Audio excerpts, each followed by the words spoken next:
Okay.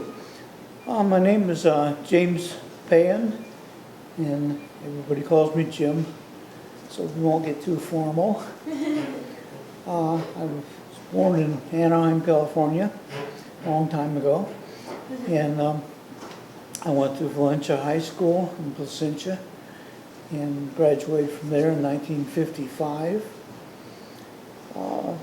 Just a regular college prep courses when I majored in there. After I graduated from that, I went to Orange Coast College for 2 years, graduated in 1957 from there. I was about 10 years old at that time. In fact, our band was the first band that played in the new, what we call new stadium, the only stadium. The first football game there we played in, we broke it in. I studied a general course in machine shop, metal trades. Like I say, became a machinist and worked in many small plants starting up. When you start on something, you don't get the top job right away, of course. You have to build yourself up. And they always want experience before you do anything. And that's part of getting the experience. I worked for some major companies in the area, Ford, Philco Ford, General Electronics, for a while there. Other major companies, Parker Hannifin, was an experimental machinist with them, doing some very, very fine, minute work. That was into the millionths of an inch in tolerance, which is very small. I eventually got a job at Hughes Aircraft in Newport Beach on Superior. How old were you when you entered the service? I was 18. I was still in high school, a senior in high school, and I received my draft card, which you probably don't know what they are, fellas, luckily. And I'm one of the reasons why you don't have to worry about the draft card. But So what exactly was the draft? the draft card is signed up with the Selective Service, and they rated you as to A through F rating, and A was the highest. And I had like a C rating or something, and I joined the California Air National Guard, which is a reserve. So, Ready reserve, where we, in my case, we had aircraft, and there were F-86 Sabre jets. So there was a attack or anything, we would be scrambled, and everybody called in, and by that time the aircraft were already gone to intercept whatever, because it would take a couple hours to get everybody in. I was a ground crew. Working in the sheet metal, aircraft sheet metal area. Anything that would be damaged on the aircraft, we could replace and repair it, get it back flying as quickly as we could. nervous. What wars were going on during when you were serving?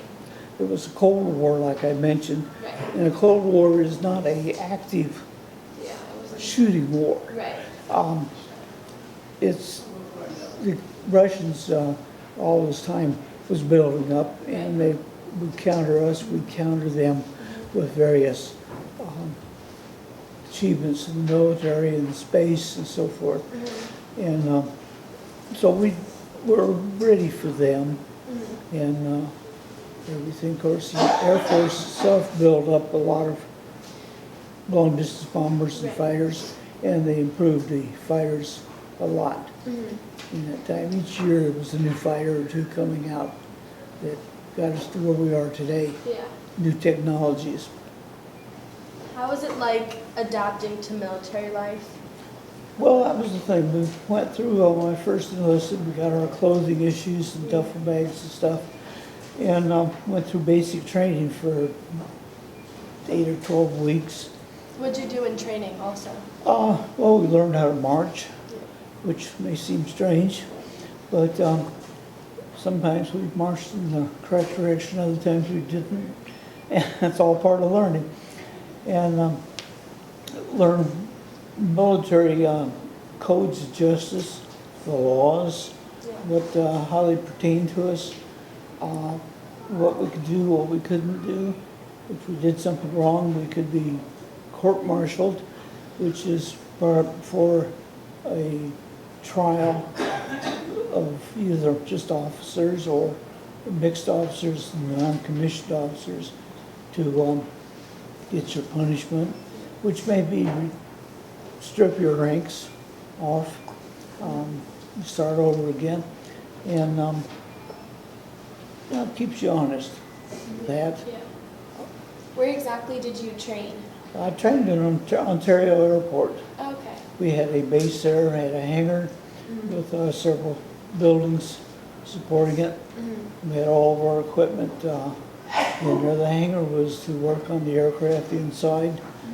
The weather conditions in Ontario goes from cold, windy, very windy, dusty, to extremely hot. Right. Well, no. And the hangar was used when the conditions were bad, or the aircraft needed a little bit more safety in the cleanliness. Right. And they want to rely on you to like. Yes.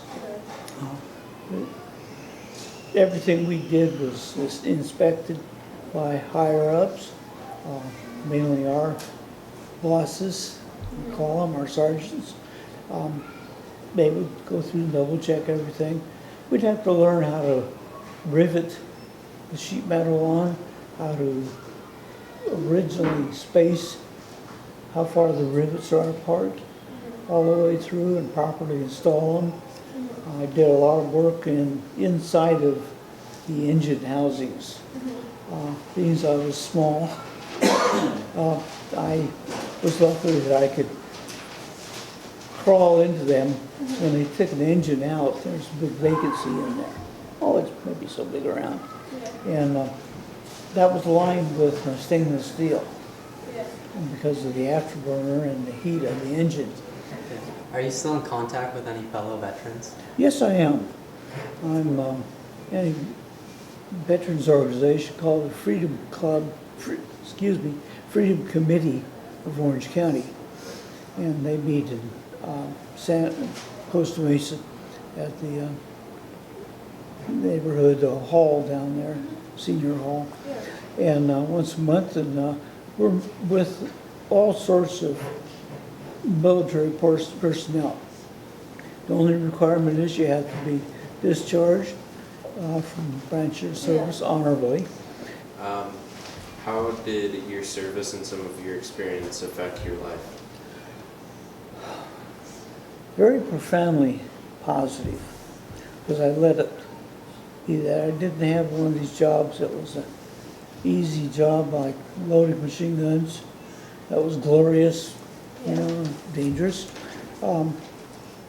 I used the training that I received there to do different jobs. Did you have any dangerous experiences like that you or not? Well, yes. In the Air Guard, we sometimes worked at the summer camp in other areas, and I was working on the flight line, which is where the aircraft are stationed. And one year, I changed tires on the jets. There was like 4 or 5 of us in a team. We would change the tires for our squadron. There's 4 squadrons that are timed in there, making a wing, aircraft wing. And we were changing these tires, and if you weren't careful, and they had to be done in a steel cage, so that if the tire blew up, it would kill you. Were there any life lessons you learned from this service? Just to be careful. Life is in your hands when you're working on the aircraft for somebody else.